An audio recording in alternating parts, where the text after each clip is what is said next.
Hello friends, I hope you are doing well.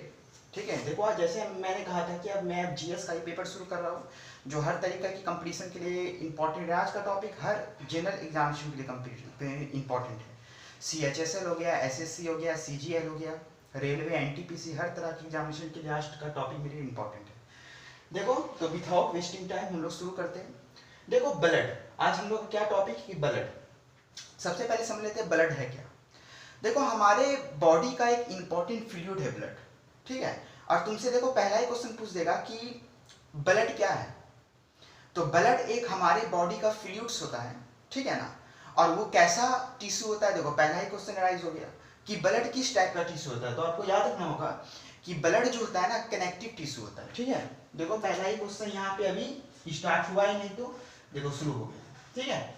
Blood एक ऐसा tissue है, blood एक आपका कनेक्टिव टिश्यू है। और कनेक्टिव टिश्यू भी कैसा टिश्यू, एक फ्लूइड कनेक्टिव टिश्यू। तुमसे पूछ दिया कि ब्लड किस तरह का टिश्यू होता है, तो क्या बोलोगे, blood is fluid connective tissue.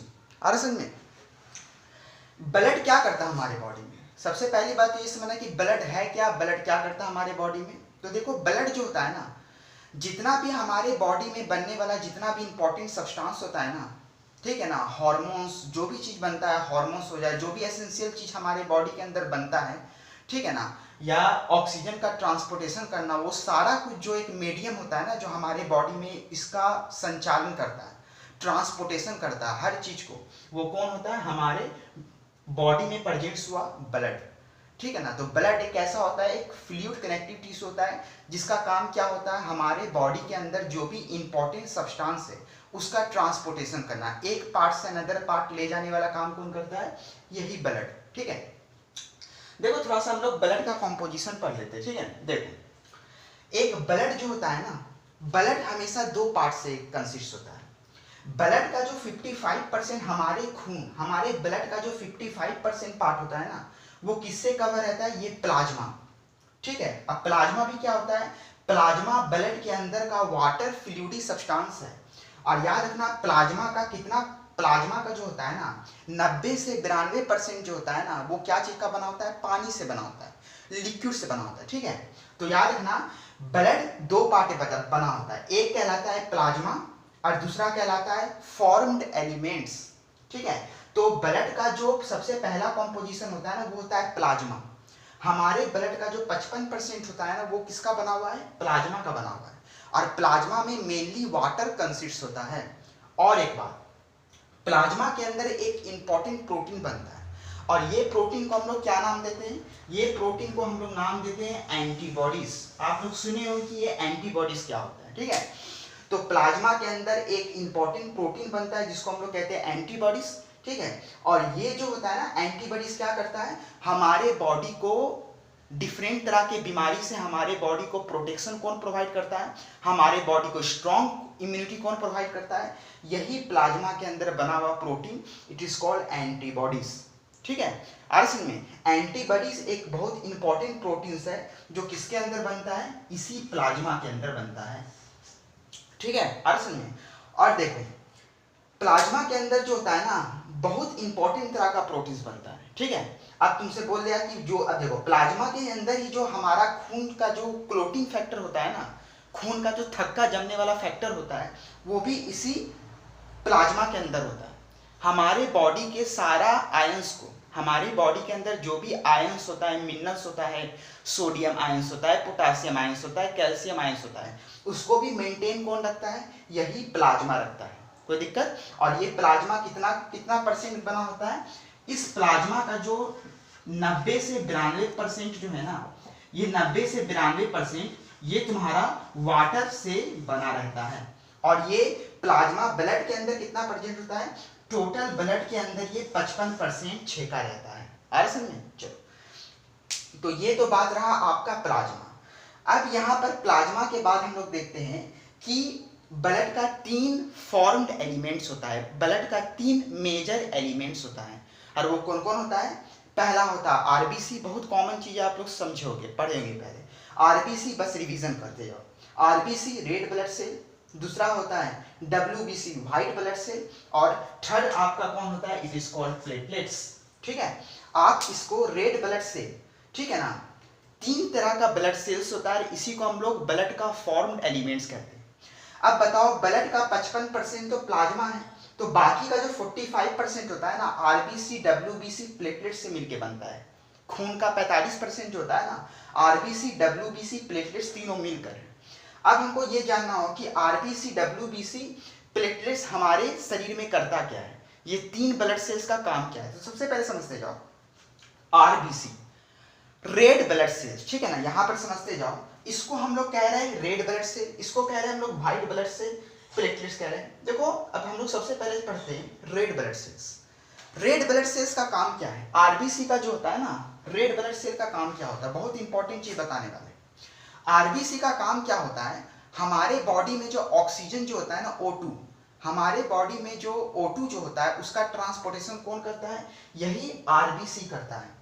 अब तुम लोग सोच रहे हो कि रेड ब्लड सेल्स के पास ये क्यों क्षमता है कि वो ऑक्सीजन का ट्रांसपोर्टेशन करे, फ्रेश O2 का ट्रांसपोर्टेशन हमारे बॉडी के अंदर आरबीसी करता है। तो आखिर उसके अंदर क्या ऐसा कंस्टिट्यूएंट्स होता है आरबीसी के अंदर, तो आरबीसी के अंदर होम्योग्लोबिन प्रेजेंट होता है, और इसी होम्योग्लोबिन प्रेजेंट रहने के कारण हमारा खून का रंग कैसा होता है, लाल होता है। तुमसे बोल देगा why the blood looks red, due to presence of iron containing pigment which are called haemoglobin. और आरबीसी में लार्ज अमाउंट में होम्योग्लोबिन प्रेजेंट रहने के कारण ही ये जो होता है ना, आरबीसी O2 का ट्रांसपोर्टेशन हमारे बॉडी में करता है। आ रहा समझ में, ठीक है। अब देखो, अब तुमसे कभी पूछ दिया कि अब तुमसे सीधा पूछ दे होम्योग्लोबिन क्या है, तो ब्लड में आरबीसी में जो एक प्रेजेंट्स होता है ना, आयरन कंटेनिंग पिगमेंट्स, जो हमारे बॉडी में होम्योग्लोबिन क्या करता है, ये होम्योग्लोबिन हमारे बॉडी में ऑक्सीजन का ट्रांसपोर्टेशन में हेल्प करता है। और ये होम्योग्लोबिन किस तरह के सेल्स में प्रेजेंट होता है, रेड ब्लड सेल्स में प्रेजेंट होता है, ठीक है।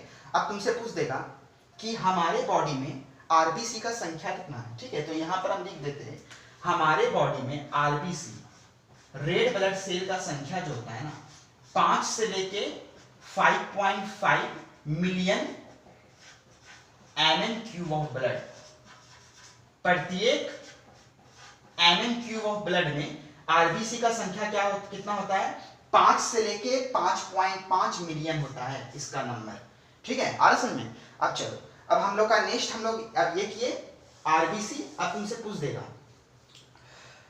क्या हमारे बॉडी में हमेशा के लिए आरबीसी प्रेजेंट रहता है कि कोई आरबीसी डेड भी करता है, तो एक बात बताना चाहते हैं। एक आरबीसी का जो एक एवरेज लाइफ स्पेन होता है ना, एक आरबीसी का एवरेज लाइफ स्पेन जो होता है ना, ये कितना होता है, 120 डेज। एक आरबीसी का जो लाइफ स्पेन होता है 120 दिन होता है। उसके बाद आरबीसी रेड ब्लड सेल जो होता है, एक रेड ब्लड सेल्स हमारे बॉडी में इतना आरबीसी है, तो एक रेड ब्लड सेल्स का जो लाइफ स्पेन होता है, लाइफ स्पेन कितना होता है, 120 दिन, ठीक है। आरएसएल में तुमसे कोई पूछ देगा what are the life span of RBC, red blood cell का लाइफ स्पेन कितना होता है, तो क्या बोलोगे, 120 दिन होता है, ठीक है। अब देखो तीसरा क्वेश्चन, हमारे बॉडी में आरबीसी कहां बनता है, तुमसे बोल देगा रेड ब्लड सेल्स हमारे बॉडी में कहां बनता है, तो क्या बोलोगे, बोन मैरो। ये आरबीसी जो होता है ना, हमारे बॉडी में कहां फॉर्म होता है, it is called bone marrow. हमारे बॉडी का एक जगह है बोन मैरो, जहां पर जाके फ्रेश आरबीसी का फॉर्मेशन होता है। तुमसे बोल देगा कि बोन मैरो क्या होता है, बोन मैरो एक ऐसा जगह है हमारे बॉडी में जहां पर जाकर आरबीसी का फॉर्मेशन होता है, रेड ब्लड सेल का, ठीक है। अब देखो, बना रेड ब्लड सेल्स में, सॉरी बना आरबीसी बोन मैरो में, जब बन रहा है आरबीसी बोन मैरो में, तो वो 120 डेज के बाद डिस्ट्रॉय कहां पे होता है, तो वो 120 डेज के बाद डिस्ट्रॉय कहां पे होता है, इसको हम लोग क्या नाम देते हैं, थोड़ा सा स्पेस कम है, थोड़ा सा यहां पे हम देते हैं, ठीक है। आरबीसी जो होता है ना, डिस्ट्रॉय कहां पे होता है जाके, इसको हम लोग कहते हैं स्प्लीन। बनता है बोन मैरो में और टूटता कहां पे जाके, डिस्ट्रॉय कहां पे होता है, स्प्लीन में। इसीलिए स्प्लीन को हम लोग क्या नाम देते हैं, ग्रेव यार्ड ऑफ आरबीसी। तुमसे पूछ देगा कि ग्रेव यार्ड ऑफ आरबीसी किसको कहते हैं, इट इज कॉल्ड स्प्लीन। ये 2 पार्ट से क्वेश्चन आ सकता है, ठीक है। आरबीसी का काम क्या होता है, लाइफ स्पेन कितना होता है, कहां बनता है, वो सब कुछ क्या होता है, इस पार्ट में आ सकता है, ठीक है। चलो अब नेक्स्ट हम लोग क्या करते हैं, इट इज कॉल्ड डब्ल्यूबीसी। अब हम लोग का नेक्स्ट क्या है, व्हाइट ब्लड सेल। हाँ, एक और बात तुमसे पूछ देगा कि हमारा ऐसा कौन सा सेल्स होता है, हमारे बॉडी का कौन सा ऐसा सेल्स होता है जिसमें न्यूक्लियस प्रेजेंट नहीं रहता है, तो वो कौन सा सेल्स होता है? यही आरबीसी। ह्यूमन का आरबीसी जो होता है ना, रेड ब्लड सेल्स, उसमें कोई तरह का न्यूक्लियस प्रेजेंट नहीं रहता है। ये क्या, इसलिए उसको हम लोग कहते हैं इन्यूक्लिएटेड कहते हैं। हमारे बॉडी का आरबीसी एक ऐसा सेल्स है जहां पर कोई भी न्यूक्लियस का फॉर्मेशन नहीं होता है, कोई न्यूक्लियस प्रेजेंट नहीं रहता है। ठीक है, तो ये भी चीज आप लोग याद रखिएगा। ठीक है, चलो अब हम लोग का नेक्स्ट पार्ट आता है डब्ल्यूबीसी। डब्ल्यूबीसी क्या करता है हमारे बॉडी में? सिंपल चीज है। इस डब्ल्यूबीसी को हम लोग, आरबीसी को कहते हैं इरिथ्रोसाइट्स, तो डब्ल्यूबीसी का एक और नाम क्या होता है? It is called leucocytes. ठीक है, तो डब्ल्यूबीसी का काम क्या होता है? इसको हम लोग ल्यूकोसाइट भी कहते हैं। It is also known as leucocyte. इसका काम क्या होता है? हमारे बॉडी को इम्यूनिटी प्रोवाइड करना। सारा जो इम्यूनिटी प्रोड्यूस होता है ना, ये कहाँ प्रेजेंट होता है? It is called WBC. White blood cell का काम क्या होता है? व्हाइट ब्लड सेल्स हमारे बॉडी में क्या फूकता है? क्या फूकने का मतलब क्या प्रोड्यूस करता है? It is called immunity. Immunity का कहने का मतलब क्या है? हमारे बॉडी को जर्म से, जितना भी तरह का पैथोजेंस होता है ना हमारे बॉडी में जो एंट्री कर जाता है, उससे क्या करता है? हमारे बॉडी को इम्यूनिटी प्रोवाइड करता है। मतलब इम्यूनिटी कहने का मतलब फाइट अगेंस्ट जर्म्स। ठीक है, तो हमारे डब्ल्यूबीसी का काम क्या होता है? इम्यूनिटी प्रोवाइड करने का। ठीक है, और तुमसे बोल दे कि डब्ल्यूबीसी का ऐसा कौन सा कंपोनेंट्स है जो इम्यूनिटी प्रोवाइड करता है, तो क्या बोलोगे? न्यूट्रोफिल्स। न्यूट्रोफिल्स डब्ल्यूबीसी का ऐसा कंपोनेंट्स है जो मेनली इम्यूनिटी बनाने में हेल्प करता है। अब न्यूट्रोफिल्स ये सब क्या होता है? ये सब थोड़ा एडवांस है, ठीक है ना, जो आप लोग को यहाँ पर कंपटीशन वे में पढ़ना नहीं है। ठीक है, आपको यहाँ तक ही रहना है।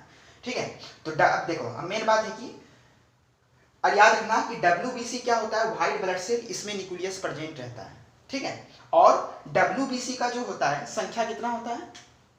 डब्ल्यूबीसी का संख्या, ठीक है, तो डब्ल्यूबीसी का आपका संख्या होता है 50,000 से लेकर 60,000 mm³ ऑफ ब्लड। ठीक है, थोड़ा आगे पीछे हो सकता है। 50,000 से लेके 60,000 mm³ ऑफ ब्लड, 50,000 से लेके 60,000 पर mm³ ऑफ ब्लड में जो होता है ना, इतना संख्या प्रेजेंट होता है डब्ल्यूबीसी का। और ये डब्ल्यूबीसी क्या होता है? न्यूक्लियस रिच होता है। इस डब्ल्यूबीसी में न्यूक्लियस प्रेजेंट रहता है। कोई दिक्कत? तो ये तो बात है तुम्हारा किसका? डब्ल्यूबीसी का। ठीक है, चलो अब नेक्स्ट आता है मेरा बेसिक चीज बताते जा रहे हैं। नेक्स्ट आता है आपका क्या? प्लेटलेट्स। देखो बहुत इंपॉर्टेंट चीज है।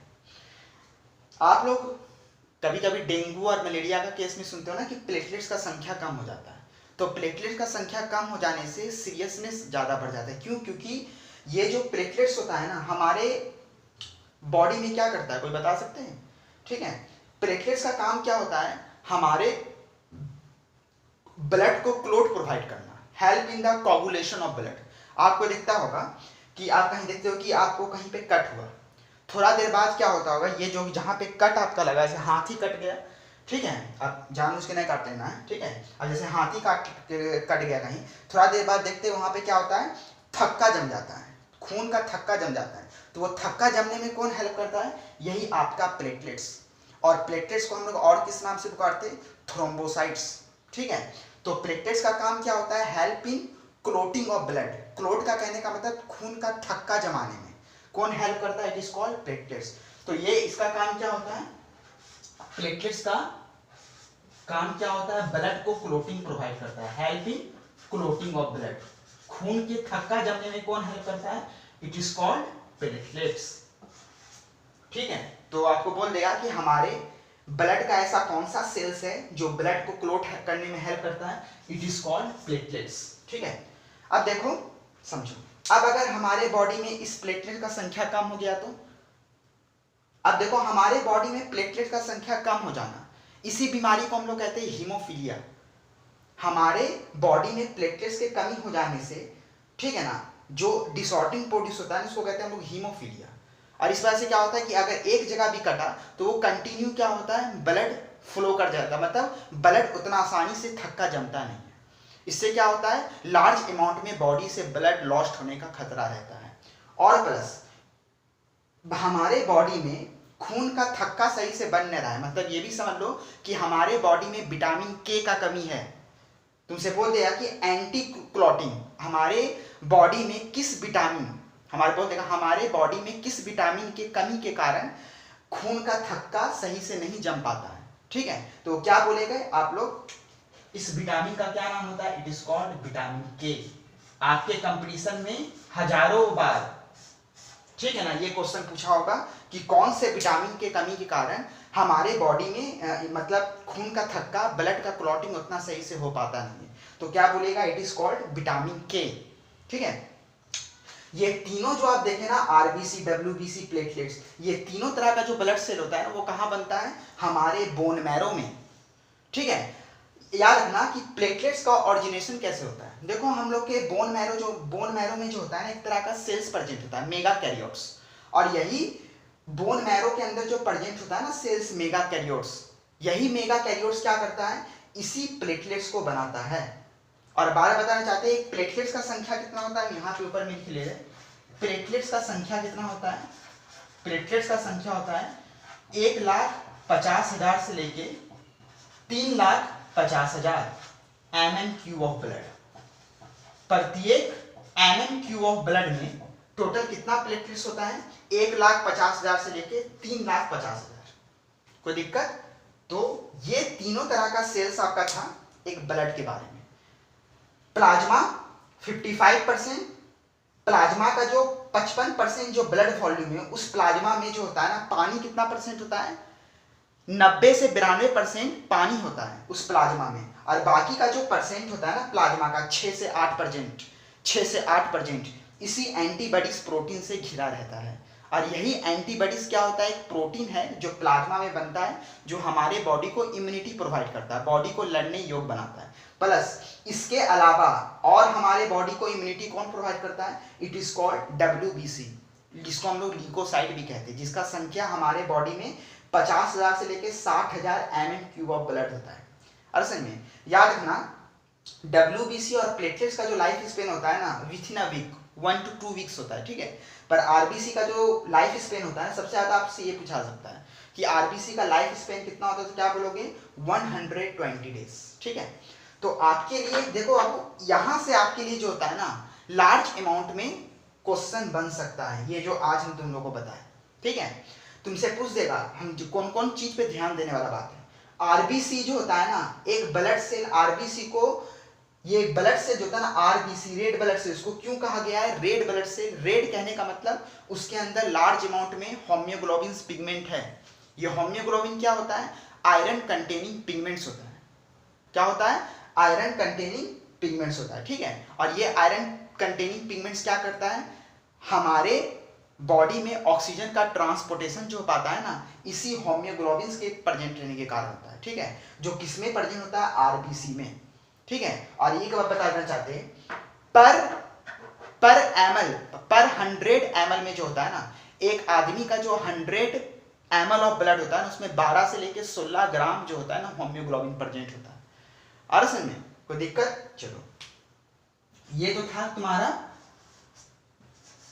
आरबीसी का। चलो अब डब्ल्यूबीसी का डिस्कस कर चुके हैं, तो हम फिर से रिवीजन करवा दे रहे हैं। ठीक है, और प्लेटलेट्स का काम क्या होता है, helping clotting of the blood. ठीक है ना, ये क्या करता है, प्लेटलेट्स ब्लड को क्लॉट करता है। ठीक है, चलो हम तुम लोग के लिए एक टास्क रखते हैं। ठीक है, तुम लोग बताओगे कि आरबीसी के कमी के कारण कौन सा बीमारी डेवलप करता है।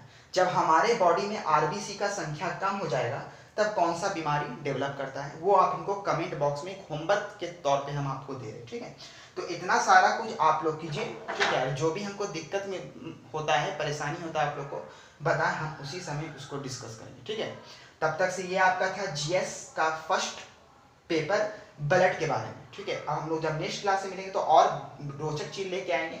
मेरा नेक्स्ट टॉपिक रहेगा ह्यूमन ब्रेन के बारे में, कि ह्यूमन ब्रेन क्या होता है, और इससे भी बहुत रिलेटेड क्वेश्चन आता है एग्जामिनेशन में। ठीक है, तो आप इसको कीजिए, एक कॉपी पेन लेके बैठिए, जितना इंपॉर्टेंट चीज होता है उसको लिखते जाइए। ठीक है, तो आई होप आपके लिए ये क्लास इंपॉर्टेंट रहेगा।